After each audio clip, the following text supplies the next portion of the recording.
नमस्कार दोस्तों, मैजिक मसाला रसोई में आपका स्वागत है। आज मैं अपने बच्चों की फरमाइश से कुछ न्यू बनाने जा रही हूँ। सबसे पहले मैंने गैस पे कढ़ाई रखी। कढ़ाई में उसमें मैंने थोड़ी सी किशमिश डाली। किशमिश को धीमी गैस पे मैंने फ्राई करती रही। जब वो हल्की हल्की फूल गई उसके बाद मैंने उनको थाली में निकालना शुरू किया।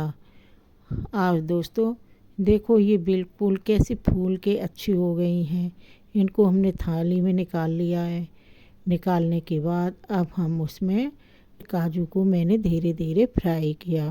फ्राई करने के बाद जब वो हल्के हल्के सुनहरे हो गए, रंग थोड़ा चेंज हो गया और उसमें अच्छी सी खुशबू आने लगी सौंधे सौंधे, फिर मैंने उनको भी थाली में निकाल लिया। निकालने के बाद दोस्तों फिर मैंने डाली उसमें बादाम डाली। बादाम भी धीमी धीमी गैस पे तलने के बाद वो भी काफ़ी फूल गई थी, उनको भी निकाल लिया थाली में। उसके बाद जब वो निकल आई उसके बाद उसमें हमने खड़े ही वो छुहारे थे, खड़े ही छुहारे मैंने भून लिए। अब धीरे धीरे वो भी भून के तैयार कर लिए। जब वो भून गए तो मैंने सब मेवाओं को इकट्ठा एक थाली में निकाल लिया। दोस्तों इसी तरीके से हमने एक एक करके सारी मेवा भून ली।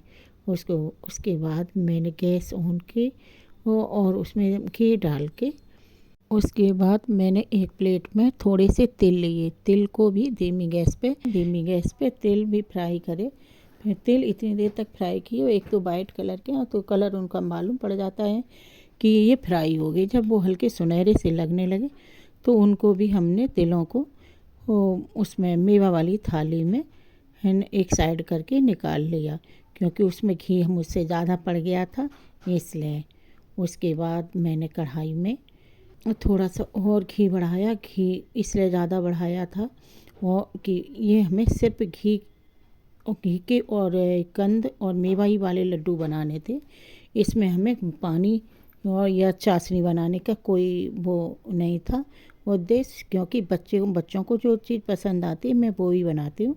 बच्चों को इस तरीके से गाय के घी वाले और कंद वाले और मेवा वाले लड्डू ही खाने थे। तो मैंने लगभग उसमें घी डाल दिया था। फिर उसमें लगभग मैंने 1.5 कटोरी के लगभग आटा डाला। आटा डालने के बाद उसको मैं धीमी गैस पे तलती रही। देखो धीरे धीरे कलर भी चेंज होने लगा है। अब देखो कलर हल्का हल्का ब्राउन होने लगा। जब ये डार्क ब्राउन हो जाएगा तब ये पूर्ण रूप से मतलब तल जाएगा। और इसको हम सिर्फ धीमी धीमी गैस पे ही तल रहे हैं, क्योंकि धीमी गैस पे तलने से इसमें बहुत अच्छा रहता है। ये जलते नहीं, वो आटा जलता नहीं। जब आटा जलता नहीं है तो ये लड्डू बहुत ही अच्छे लगते हैं सौंधे सौंधे। और इसमें जो मेवा भी मैंने डाली उनको भी मैंने वो फ्राई कर लिया था। आटा भी बहुत अच्छी से भून लिया और ये इन दोनों की खुशबू कितनी अच्छी आ रही है।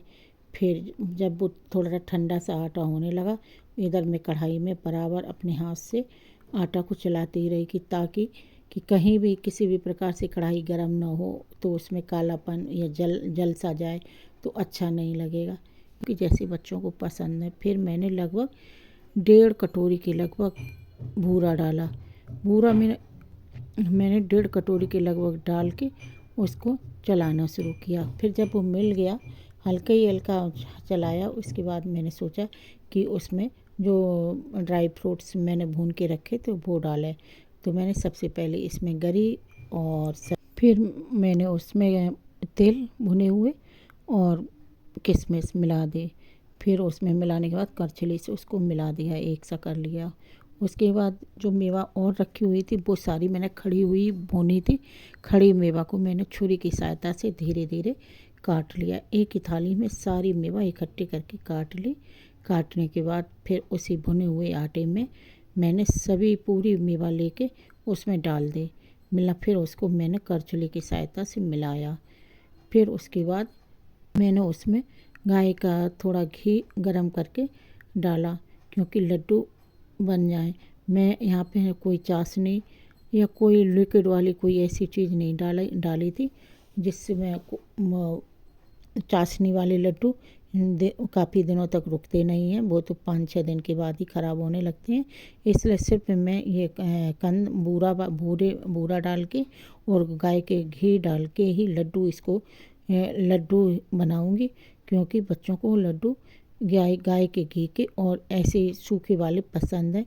जो पहले तो मैं इसमें डालती थी वो काली मिर्च हुई, सफ़ेद मिर्च भी आती हैं वो भी हुई, सौंठ डालती थी, लेकिन मेरे और काले तिल भी डालते थे। बच्चों को काले तिल और सौंठ ये चीज़ें पसंद ही नहीं। मैंने सिर्फ इसमें घी का इस्तेमाल किया और सूखी ड्राई फ्रूट्स का, वो सब डाल के मैंने जब इस सब को आटा को मिला लिया, आटा को खूब मिलाते मिलाते रगड़ के खूब, फिर मैंने उसमें 2 तरीके के लड्डू बनाए। एक बच्चे को तो बड़े लड्डू खाने थे, दूसरे को छोटे के लड्डू खाने थे। दोनों बच्चों की फरमाइश के लिए मैंने 2 प्रकार के लड्डू बनाए। लड्डू की चीज़ वो एक ही है, बस साइज़ छोटा बड़ा कर दिया क्योंकि बच्चों को जैसा खाना हो वैसा खाएं। बस मुझे तो खुशी अपने बच्चों की खाने में लगती है। फिर मैंने 2 तरीके के लड्डू बनाए, गोल गोल लड्डू बना के मैंने तैयार कर लिए। और दोस्तों, आप मेरी अगर रेसिपी देखते हो तो प्लीज़ इस रेसिपी को देखें और ज़रूर अपने घर पे बना के देखें। ये लड्डू आप कैसे लगे, मेरे तरीके के लड्डू आपको पसंद आ रहे कि नहीं आ रहे। अगर आए तो प्लीज़ एक बार हमें मेरे चैनल को सब्सक्राइब ना किया हो तो मेरे चैनल को सब्सक्राइब करिएगा और एक बार बना कर देखिएगा।